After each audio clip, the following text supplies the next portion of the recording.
आदाब दोस्तों, अभी कुछ दिन पहले लाल मस्जिद के मौलाना ये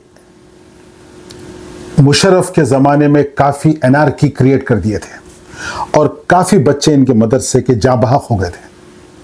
वेरी एक्सट्रीम व्यू, इस्लामाबाद में रहते हैं खरीब और स्टेट को मानते ही नहीं। इन्होंने कहा सूरह अनफाल चैप्टर नंबर 8 में एक आयत है, आयत नंबर 60 मीनिंग वर्स नंबर 60 कि तुम टेररिस्ट बनो, दूसरों के लिए तुम उनको टेरराइज कर दो। बिलीवर्स के अगेंस्ट नहीं, ये खुद कह रहे हैं, दूसरों के लिए यू बिकम टेररिस्ट। ये आयत बोल रही है सूरह अनफाल की चैप्टर नंबर 8 वर्स नंबर 60। इन्होंने कहा, आप पहले सुन लीजिए, उसके बाद मैं ये पूरे हिस्से का पोस्टमार्टम करता हूं। डराओ, कुरान तो खुद कहता है तो तुम टेररिस्ट बनो। अच्छा, बिल्कुल, कुरान का हुक्म है। ये तो आप इंकिशाफ कर रहे हैं। इंकिशाफ नहीं, आप पढ़े कुरान को। मसलन कौन सी आयत? अल्लाह के दुश्मनों के खिलाफ टेररिस्ट बनने का हुक्म कुरान हमें कहता है। अच्छा, और कुरान क्या कहता है टेररिस्ट बनने का? अल्लाह के लेकिन अल्लाह वालों के खिलाफ नहीं, लेकिन वो अल्लाह के दुश्मन है। उसका फैसला कैसे होगा? सर, यहाँ पर तो एपीएस में आके मासूम बच्चों को आपने मुजम्मत भी बात नहीं की। वो आयत तो मैं पेश कर दूंगा। हाँ जी, कुरान कहता है वअअद्दू लहुम मस्तताअतुम मिन कुव्वा, जो तुम्हारी कुव्वत है वो तैयार करो। ठीक है, वो मेरे रिबातुल खैल, उस जमाने में घोड़े थे, आज और चीजें आ गई। और आगे क्या फरमाया? तुरहिबून बिही अदुव्वल्लाह, जो अल्लाह के दुश्मन है उन्हें क्या करो? डराओ। कुरान तो खुद कहता है तो तुम टेररिस्ट बनो।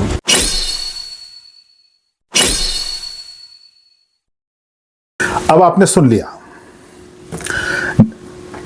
नंबर 1, मैं वर्सेस पढ़ने से पहले ये पूरा कॉन्टेक्स्ट क्या है, मैं कुछ बातें आपके सामने रखूंगा। लफ्ज निकलता है जुमले से, लफ्ज निकलता है जुमले से, जुमला निकलता है कॉन्टेक्स्ट से, उसका पस मंजर क्या है। अगर आप ये तीनों को अलग करेंगे तो आप लॉपसाइडेड कंक्लूजन पे पहुंचेंगे। चाहे आप अपनी घरेलू जिंदगी रहो, कारोबारी जिंदगी रहो, कुरान पढ़ो, बाइबल पढ़ो, गीता पढ़ो, महाभारत पढ़ो, पॉलिटिक्स में चले जाओ, किसी भी शोबे में चले जाओ, आप ये तीन चीजों को अलग करेंगे, आप गलत जगह पे पहुंचेंगे। और अगर ये तीन चीजों को आप मद्देनजर रखेंगे, कंसिडरेशन, बहुत कम चांस है, ऑलमोस्ट टू जीरो, कि आप गलत जगह पे पहुंचेंगे। That's point number 1। Point number 2, Quran जो ना पोजीशन लेता है कि आप हुकूमत में जब तक नहीं आए आप किसी के खिलाफ कार्रवाई नहीं कर सकते। मिसाल के तौर पे अमेरिकन गवर्नमेंट ये समझती है कि एक ग्रुप है, जैसा ना वो वैको वगैरह में हुआ था, वो कल्ट, ही क्रिएटेड डिस्टर्बेंस, तो American government took action. Government, not any group, not Hafiz Saeed, not ये ना मौलाना, not bin Laden, no no no, not Bajrang Dal, not RSS, not कोई एक्सट्रीमिस्ट ग्रुप इजराइल का या ना American group. No, the government have to take the action. कभी याद, ये कुरानिक पर्सपेक्टिव है कि जिम्मेदार जो है अथॉरिटीज, अगर वो समझते हैं कि सोसाइटी के लिए कोई ग्रुप खतरनाक हो गया है तो उनके खिलाफ कार्रवाई की जाएगी। ये स्टेट का काम है। तीसरी बात, ये वर्ष मैं आपको 56 से लेके 61 तक है, ये क्या करे, खाली 60 ले लिए। पॉइंट टू बी नोटेड, 56 से लेके 61। अब ये क्लिप की खास बात यह है, ये हिंदी में इसको चारों तरफ दुनिया में फैलाया जा रहा है। और कौन फैलाने वाले हैं मुझे आपको बताने की जरूरत नहीं। जब आप किसी को मौका देंगे तो लोग ना फैलाएंगे। आप इस क्लिप को भी फैलाइए, मैं इसका दूध का दूध पानी का पानी कर दूंगा। अब आइए 56, सो चैप्टर नंबर 8 सूरह अनफाल वर्स नंबर 56 क्या बोल रही है? Namely those with whom you, O prophet, have entered into treaties, but they violate them every time, not fearing the consequences. ये उन गुंडों की बात हो रही है जो ट्रीटी करते ब्रेक कर देते और उनको किसी किस्म का डर नहीं है। अभी कुछ दिन पहले अमेरिका ट्रीटी में आया था ईरान के साथ, ट्रीटी ब्रेक कर दिया और नेगोशिएशन चल रहे हैं, they started to bomb the country. ये उन गुंडों के लिए है। अब क्योंकि सुपर पावर है, कुछ नहीं कर सकते आप। मैं खाली एग्जांपल दे रहा हूं।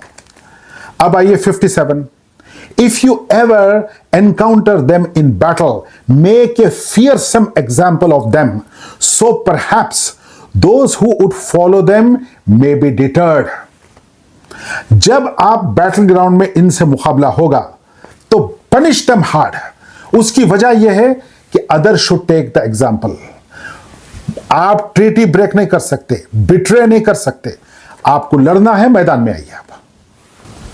58, and if you O prophet see signs of betrayal by a people respond by openly terminating your treaty with them surely Allah does not like those who betray. तो आप ये लोग माहिदात को तोड़ रहे हैं, आप भी तोड़ दीजिए, आप भी ना माहिदा मत रखिए, क्योंकि ये बदमाश गुंडे हैं, झूठे हैं, फरेबी है, ये डिसेप्शन पे बिलीव करते हैं, ये जबान के पाबंद नहीं है। अब आइए verse number 59, do not let those disbelievers think they are not within reach, they will have no escape. और उनको मालूम हो जाना कि ऐसी हरकत करने के बाद भाग नहीं सकते आप, आपको सजा दी जाएगी। अब आइए वर्स नंबर 60 जो ये मौलाना कोट कर रहे हैं, यहां से लिए मौलाना, prepare against them what you believers can of military power and cavalry to deter Allah's enemies and your enemies as well as other enemies unknown to you but known to Allah, whatever you spend in the cause of Allah and will be paid to you in full and you will not be wronged. इसमें terrorism है, you need to terrorize others। कहां पर लिखा हुआ है? ये इसके माने हैं। अरे नहीं भाई, माने मुख्तलिफ, नहीं, यही माने हैं। कुरान एक ही माने देता, 25 माने नहीं देता। अल्लाह ताला हमको गोल नहीं फिरा रहा, नहीं, ये ना अल्लाह का काम नहीं। एक ही माने कि इतना मिलिट्री पावर पैदा कर लो ताकि ये बदमाशों के साथ डील कर सके आप बोलो जितने नॉन बिलीवर्स हैं उनको ना टेरराइज करना, यहां लिखा हुआ। ये मौलाना कहां से लाए? अब सुनिए अब आप असल चीज। फाइनली 61 को भी छोड़ दिए। If the enemy is inclined towards peace, अमन, शांति, if the enemy is inclined towards peace make peace with them. Command है अल्लाह का, ये उस रसूल से और उनकी जमात से कहा जा रहा है, मेक पीस विद देम। आप नहीं लड़ सकते उसके बाद, सामने वाला पीस चाहता है। He alone is all here indeed.